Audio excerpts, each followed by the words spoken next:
오늘은 우리 교과서 175쪽에서 176쪽에 있는 사회 변동을 설명하는 이론에 대해서 한번 배워보도록 하겠습니다. 책을 보면 알겠지만 사회 변동을 설명한 이론은 크게 4가지가 있습니다. 그 중에서 우리 첫 번째 진화론과 순환론에 대해서 한번 배워봅시다. 자, 진화론이라고 나와 있네요. 진화론. 진화의 뜻이 뭔가요? 우리 인간은 유인원으로부터 진화했다라고 얘기를 하잖아요. 그렇죠? 그러면 발전하지 못했던 그런 상태에서, 동물적인 상태에서 이성을 가진 합리적인 사고를 가진 인간의 형태로 발전한 상태, 이것을 진화했다라고 얘기하는 거죠. 그것을 우리 사회 변동에도 그대로 대입하는 겁니다. 즉, 사회는 단순한 거에서 복잡한 것으로 변화해 왔다라는 겁니다. 그래서 사람들이 단순하게 모여 살다가 많이 모여 사니까 정치, 경제, 사회 이런 다양한 제도나 구조로 분리되고 그게 조화롭게 이루면서 지금 같은 사회가 유지된다라는 겁니다. 또는 사회는 미신적인 것에서 과학적, 합리적인 것으로 변화해 왔다라는 게 바로 진화론입니다. 그러면 진화론은 그다음에 항상 발전한다라는 게 이 진화에는 포함되어 있는 겁니다. 그래서 우리 그래프로 한번 그려본다면 우리 X축이 시간이라고 보고 Y축이 발전 정도라고 본다면 시간이 지남에 따라서 사회는 계속 이렇게 발전해 온다. 이게 바로 진화론을 설명하는 이론이라고 보면 될 것 같습니다.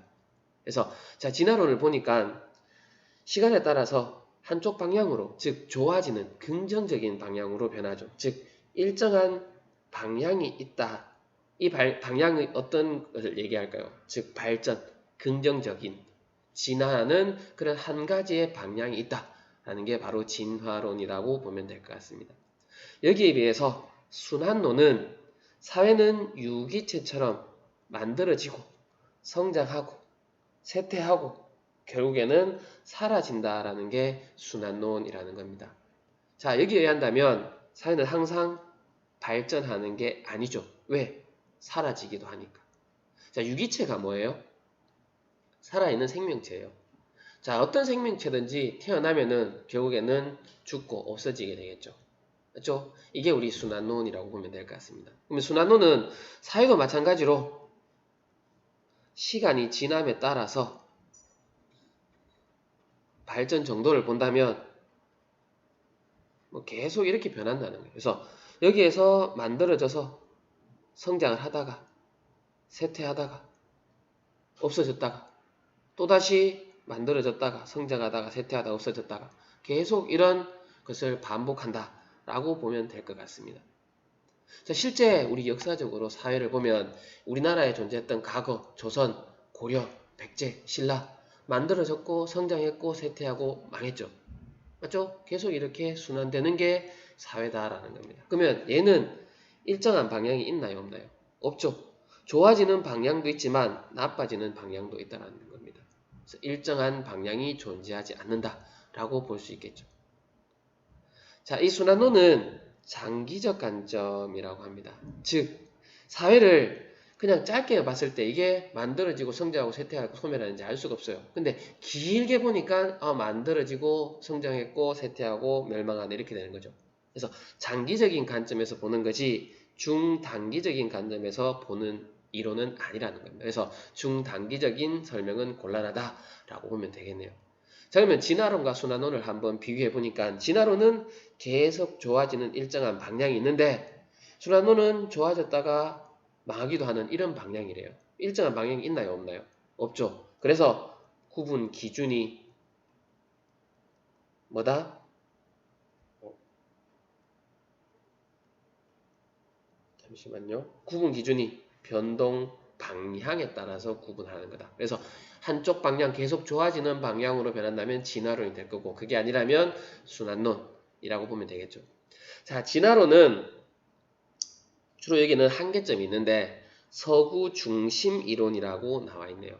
자, 진화론은 결국은 누구 입장에서 우리 사회를 봤을 때 동양, 아시아가 있고 유럽, 서양이 있어요. 둘 중에 뭐가 더 진화됐다라는 걸 뭐가 더 진화됐다고 생각할까요? 그렇죠? 서구. 이 진화론은 누가 만들었으니까 서양에서 나온 거니까 결국에는 제국주의를 정당화시킨다라는 한계점을 가지고 있습니다. 제국주의가 뭐라고 했어요? 그죠? 큰 나라죠. 큰 나라가 바로 식민지 지배한 나라인데 내가 너희를 위해서 우리 우수한 걸 전해줄게. 너희들은 우리만 따라하면 변화할 수 있어. 발전할 수 있어. 자, 이게 바로 제국주의라는 겁니다. 그래서 서구 중심 이론이죠. 결국에는 우리가 너희를 지배하는 것을 정당화시키는 그런 한계점이 있습니다. 다음 진화론은 사회는 항상 발전한다고 했는데 우리 사회가 그랬나요? 우리 사회가 전쟁이나 사람들 간의 혼란을 통해서 후퇴한 적 있었나요? 없었나요? 있었죠. 근데 얘는 항상 발전한다 했어요. 그러면 항상 발전하는 것은 아니다라고 비판할 수 있겠죠. 다음, 모든 사회가 같은 방향으로 변한대요. 한쪽 방향밖에 없어요. 근데 모든 사회가 같은 방향으로 변한가요? 우리나라의 발전 방향과 미국의 발전 방향, 아프리카의 어떤 부족의 발전 방향이 같을까요? 아니죠. 다르겠죠. 그 나라의 정서적인, 역사적인, 사회문화적인 배경 등등에 따라서 다를 거라는 겁니다. 근데 얘는 한쪽 방향으로만 변한대요. 그래서 이런 설명을 하기 때문에 진화론은 다음과 같은 한계점이 있다라고 보면 되겠네요. 한계점. 자, 거기에 비해서 순환론은 과거 변화 설명이 용이하대요. 얘는 장점이 되겠네요. 봐요. 자, 지금 사회가 이렇게 해서 여기다 그릴게요. 이렇게 순환해 왔대요. 지금 현재 이 시점에 보니까 과거는 이 시기에는 생성이 되었고 이 시기에는 성장했고 이 시기에는 쇠퇴했고 이렇게 소멸했네. 뒤쪽은 설명을 잘 할 수 있겠죠. 그런 반면에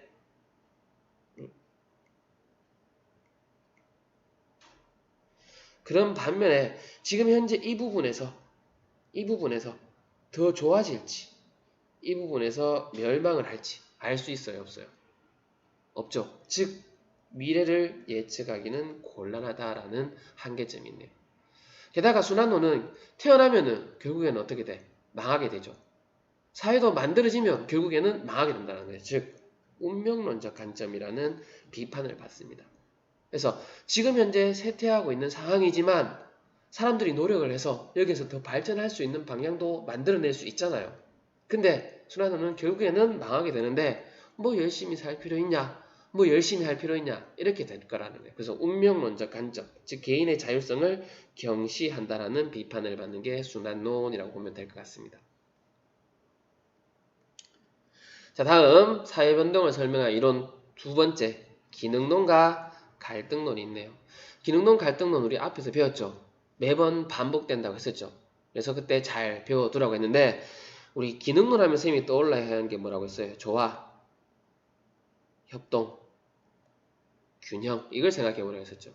갈등론 하면 지배 집단과 피지배 집단의 대립, 긴장, 투쟁 이걸 떠올려 보라고 했을 겁니다. 자, 그걸 생각하면서 한번 봅시다. 자, 기능론은 변동은 전체의 균형을 위한 부분들의 조정 과정이라는 거예요. 사회는 어떻다? 항상 조화롭고 협동적이고 균형적이에요. 그런데 외부에서 어떤 요소가 발생을 한대요. 어떤 충격이 가해지면 자, 충격을 해서 균열이 발생할 거예요. 그럼 그 균열을 다시 조화롭게 봉합을 해야겠죠. 맞죠? 그래서 이 균형을 맞추어가는 과정에서 나타나는 일시적인 현상이에요. 그래서 변동은 일시적인 현상이에요.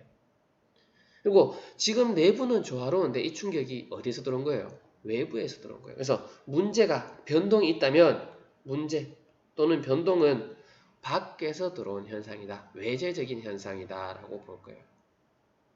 반면에 갈등론은 항상 사회는 어떻게 만들어져 있다? 지배와